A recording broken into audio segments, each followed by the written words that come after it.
Welcome back to the Meeting Mastery podcast. I'm your host, Ryan Frampton, the CEO and co founder of SalesQ.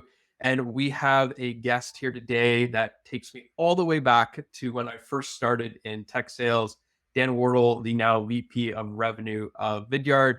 Dan started his career in sales and eventually worked his way into an account executive role at Salesforce, then came on as a seller at Vidyard and pretty much went through every single role you could possibly go through. And now he's leading the ship over there. So, Dan, welcome to the show. Super happy to have you here.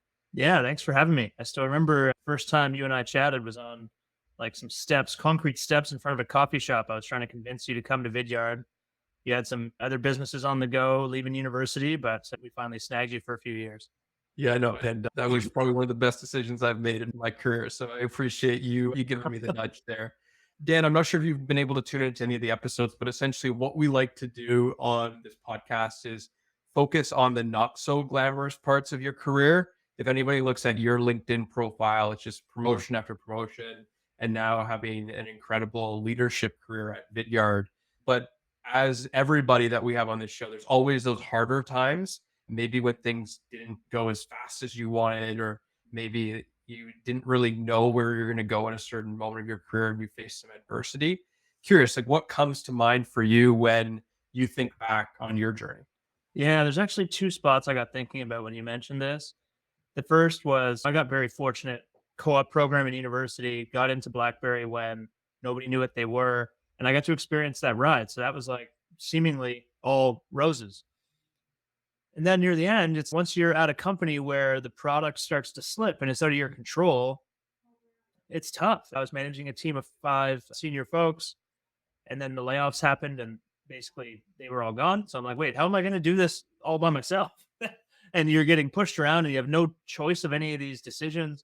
And that was tough. So I actually met Michael and Devin from Vidyard at that time. They were very early trying to figure out what their product was. And so it just didn't make sense. I was disappointed. I thought it'd be cool to get into a startup. So I followed a bunch of my colleagues and went to Salesforce when my wife was like 8 months pregnant. So we picked up, had to move 2 hours away, relocate to a big city, figure all that out. My first cold calling actually at Salesforce was cold calling through the Yellow Pages trying to find a doctor that would accept my wife's pregnancy in the next 60 days. And then it actually started my job the day after. But yeah, it was a wild time when you just don't have control over your own destiny. I feel like a lot of people are feeling that right now. How do you know when to stick with it? Because like, how long have you been at Vidyard now? It's been a pretty significant run. Yeah, over 10 years now. 10 years. And there's definitely ups and downs in that journey. It's startup like all other startups. Yeah. But then in your journey of BlackBerry, right? Like, how do you know when to grind through the tougher times versus, hey, like has an end date and I got to get out of here and switch my vehicle, if you will? Yeah. So the BlackBerry one I feel like was simpler because it's like I personally would never work in sales for a product that I don't believe in. And I loved BlackBerry for a long time. And then the products they were coming up with were so terrible compared to their competitors that I could just no longer support it. It was personally like I had to go, not because my role was actually quite secure. I could have kept managing large carriers. Like they were still selling devices back then, it's 12 years ago. So it wasn't really to do with my role. It was more like the product. I couldn't align to it anymore. I've consulted with a lot of friends. Thankfully, I haven't had this issue again where it maybe isn't the product, but it's the forces that are being put on you by leadership decisions and things like that. And as you can see from my background, I actually like sticking at a job for a long period of time, 7 years at BlackBerry, 10 years here at Vidyard. The only reason I was only at Salesforce for a year is because I had met Michael and Devin and decided to join here when they were ready. You can continue to learn at the company you're at, even if maybe you got a territory that's not good, or something's not going right. Usually there's a way around it. And especially in the macroeconomic times we're in right now, it's like you need to find a new way. It's not necessarily the company's fault at some points. And so I've always looked at it that way as, can I continue to learn? And you mentioned my career paths here at Vidyard. It's gone fairly linearly, except if you actually look, like I did bounce around a lot. I went from sales rep, sales manager over to biz dev leader. And that was because of a pat leave. And then I came back and it was like my learning to manage managers. And we had agreed it's 1 year, 10 years. So it's like, I'm going to learn something, even though that's maybe not what I want to be doing long term. And then after that, when you were starting up sales labs, I took over sales labs. But more importantly, the learning there came from I actually ended up having digital marketing and creating our sales product that everyone knows us for today. I got to figure out how to build PLG with a product manager and digital marketing and like a video coach that was just calling people who are using our free product. Like almost got to learn how to build a startup within a startup. And for me, it's is the company you're at going to give you something to learn that's valuable for your long-term career? If not, I'm always a bigger fan of taking a step back. Are you doing everything you can, or is it actually the company putting limits on you? You've just got to watch for your bias there. Especially at Salesforce back in the day, it's every year your territory got smaller and smaller, and so you just had a zip code with a certain number of customers. But they did that because they think it's possible to hit your quota. So you just have to find a way to do it and really build it out that way. Yeah. I think one thing that you said, because I have a lot of people now, like I've managed probably like 40 people in total, like over my career. I couldn't even imagine how many people you've managed. But one thing that I commonly get asked by people as they're trying to make decisions is, oh, I see this role. Should I go here? Should I do this? And it's very OTE driven. It's very title upgrade driven. And people don't think necessarily about what am I trying to learn and being like super deliberate about that. Where if you have an end goal in mind, let's say it's a head of sales, VP of revenue type of role, what are the skill sets that you need to know to effectively carry out that job? And do you have them? And is your current role helping you build towards that or not? If not, yeah, that might be a good opportunity to leave, but make sure the next role you're going into isn't just a title and pay upgrade. That's probably the two least important things. The most important is what is the learning upgrade that you're going to get? Because I think people are very short sighted about that. Yeah, 100%. There's a couple of examples of that. And I always think back to our Vidyard's first COO, Steve Johnson. He always said, chase experiences, not titles, because you can get yourself stuck. There's a lot of times I'll actually coach people to wait on getting a director title until they get a certain number of years of experience because it's just a fake title at that point. Then you'll actually have trouble applying for your next job to get back into the next section. So there's some of that. Now, some of the reasons to change, some great reasons to change roles is when you're in an industry that you might get stuck in. Think of healthcare, telecom. There's some examples where if you're a salesperson in a certain industry and you've always been in that industry, it's tough to break out. So you want to do that a bit early in your career so you can have optionality later in your career. But otherwise, other than the industry issue, you should be able to find things internally to learn. If you're at a startup, maybe it's a little different, but then you can take on more things because they don't have an enablement person. They don't have marketing. You could do a lot of different things at a small company if you take the initiative to do it. Yeah. Skill set and experience is what drives your pay. Not getting another role. Getting another role actually isn't what drives your pay. Right? Having the experience that people are in demand of is really what's going to do it. So that makes a lot of sense. Maybe I've always worked for smaller companies, right? Like my company right now is under 10 people, right? We're like grindy startup. Vidyard, when I worked there, I think I started when we were at 150 employees, then I got up to 300 employees. That's probably the biggest company I've ever worked for. You have gone BlackBerry/RIM, Salesforce, Vidyard when it was like, I think 14 people. You were the 14th hire? Yeah, around there. Yeah. Yeah. What is your experience between as you're searching for a new role or thinking about where you best fit? How do you think about company size in that lens? Yeah, this is so if you're early in the career, I always coach. If you're like just getting out of school or first couple of moves, don't go super small normally because you'll have no one there to coach you, to guide you. Like early days Vidyards, there was another salesperson here. And then I became helping him get through things because he'd only had one other job before. And that's a tough spot to be in. Luckily, he's built for startups. So there's some people who are just built for it, like you. So I'm going to figure it out. But some people aren't, and it can be really big struggle. So aim at some place that has sales enablement, that has onboarding, like that has some of that stuff, or it can be tricky. But then on the opposite end of the spectrum, personally, I don't love working at the big companies anymore. Early in my career, I loved it. Stability, coaching, making great contacts.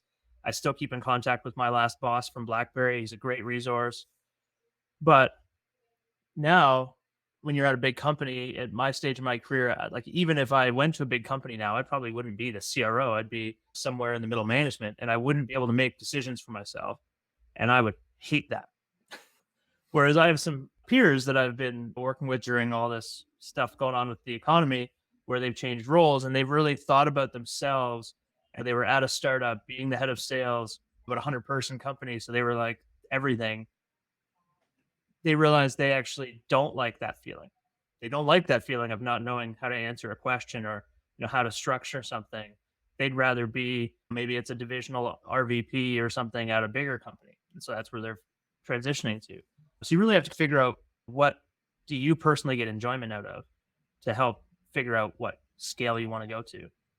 Yeah, I feel like those senior level roles that are in like the middle of something. Like for example, when I was leading the SMB emerging department at Vidyard, I was very much focused on like sales. Like how do we increase ACV? How do we hire this sales rep more effectively? And then one thing I noticed when I went to Hypercomply and became the head of sales, it's a lot more business. It's not as much sales, right? Yeah. It's like a lot of strategy. How do we allocate resources effectively? How do we plan for, and that's what you've been doing for the better part of your career. It's really about what do you like more? Do you Yeah. like more of the business strategy side or do you like more of just like the core nuts and bolts sales side? But I think you don't really realize that until you've actually done that role before. Yeah. And I also find when you're in between, if you're at a company that's like big enough but not quite big, you have to write it down. So I call it like a time matrix. Write down how much time each week are you spending on like sales coaching, sales hiring, sales performance management versus long range planning and executive cross functional things. Because one can eat the other and it can be a problem. So you've got to be like very aware of where you're spending your time. Yeah. Yeah. You're being pulled in so many different directions. Completely agree. One other thing we like to do on the podcast, Dan, is we like to go over what you feel are the biggest tips that you have for sellers today to implement on their calls to make sure that they're set up for success, close as many deals as possible, especially in this economy. What do you see the top reps at maybe Vidyard or other companies that you've taken demos with are doing that really helps them stand out compared to the rest? Yeah. Yeah. Stand out or stand out in the bad way. The Maybe both. I'd love to hear both sides Yeah. more than the bad version. It all comes down to being curious. And I know that sounds like crap, but it's like legit. Be curious and then listen and bring that back to the conversation. If you just ask questions, garbage, who cares? But the biggest thing I find that a good rep does versus not, especially when they're selling to me, it's like, are they asking me the right questions? I always would ask, even when I join calls today, it's sorry, before we get into it, tell me exactly like what your reps day to day looks like. We sell sales software. So what do they do every day? Okay. And how are they getting in touch with those clients? Oh, you call them clients. Okay. What are they selling to them? Oh, you're not actually selling to them. They're selling your products because you're financial services. Okay. You've got to like really learn. And my favorite line when I was a rep was always, tell me how you guys make money. Because I just can't quite figure it out from your website. And it always gets a laugh, but then they explain exactly this customer would buy this through our channel partners. And then we have a channel sales team that works with those channel partners and they're constantly communicating with them. And I'm like, okay, how are they communicating? Are they giving them one pagers? Are they working on deals? Are they joining calls together? Like truly be curious about their process, whether you're selling sales software or financial software. We just actually bought a commission tool, Captivate IQ.